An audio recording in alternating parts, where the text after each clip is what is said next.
BJP graph అనేది పెరుగుతుంది అని చెప్పాను. బట్ ఈరోజు జూలై 2025 నాడు మీకు చెప్తున్నా ఏంటంటే గ్రాఫ్ అనేది పెరుగుతున్నా సరే వీళ్ళకి అంటే ఒక ఐడియాలజీ మంచిగా ఉన్నా సరే ఓటర్లు అనేది వీళ్ళ నమ్మకం అనేది లేదు. అండ్ అంటే బేస్ ఓటర్లతో వీళ్ళకు కరెక్ట్గా కనెక్టివిటీ లేదనేది రీడింగ్లో ఉంది రమల్ విద్యలో. సో వీళ్ళు చేయాల్సిందల్లా కొంచెం క్యాడర్ని కరెక్ట్గా మెయింటైన్ చేయడం, ఓటర్లతో కరెక్ట్ రిలేషన్ మెయింటైన్ చేయడం. తెలంగాణ జనాలకు ఏది కావాలో అది మాట్లాడండి, తప్పకుండా మీకు పాజిటివ్ రిజల్ట్ వస్తుంది.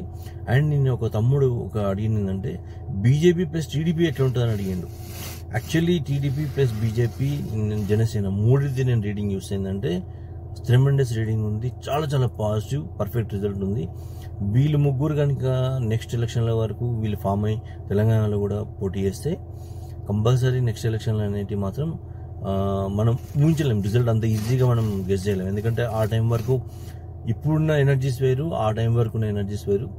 మీరు కనుక తప్పకుండా మీ పార్టీని మీరు పటిష్టం చేయాలనుకుంటే గ్రౌండ్ లెవెల్లో పార్టీ ఏ పార్టీ అయితే పనిచేస్తుందో ఆ పార్టీ మాత్రం సక్సెస్ అయ్యే అవకాశాలు క్లియర్ కట్గా కనబడుతుంది. Thank you.